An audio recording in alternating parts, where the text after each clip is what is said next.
Let's talk about something most people would rather avoid: sexual abuse in our schools. I know it's hard to hear, but as parents we need to face it head on.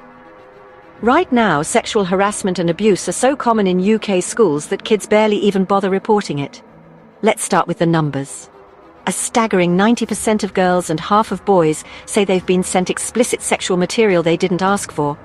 Nearly every girl and 3/4 of boys have been called sexist names, so much that it's become normal.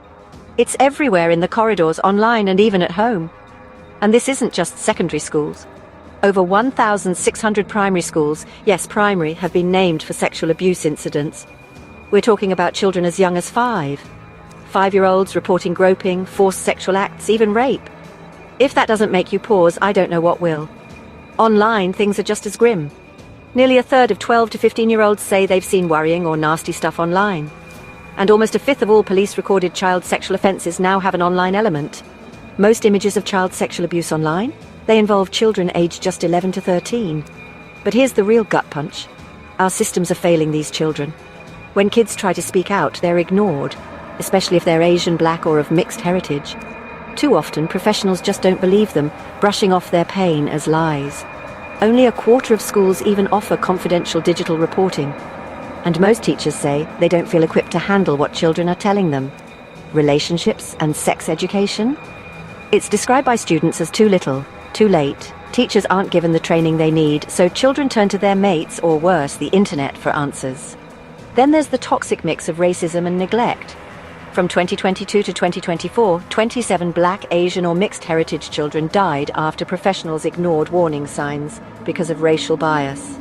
Families who reported racism were told it was groundless, and official reviews just skipped over race altogether. No one listened to the children or their families. Why is this happening? Misogyny is normalized, with nearly 80% of under 18s seeing violent porn online. And there's a chilling silence around racism, leaving Black, Asian, and mixed heritage kids invisible and unprotected. So what needs to change? First, every professional working with children must be trained to spot and challenge racial bias. Second, victim voices, especially when racism is involved, have to be heard and recorded in case reviews. Third, we need real, honest consent education from the very start of primary school, taught by people who know what they're doing. This isn't just a checklist. It's about protecting all our children equally as the law demands.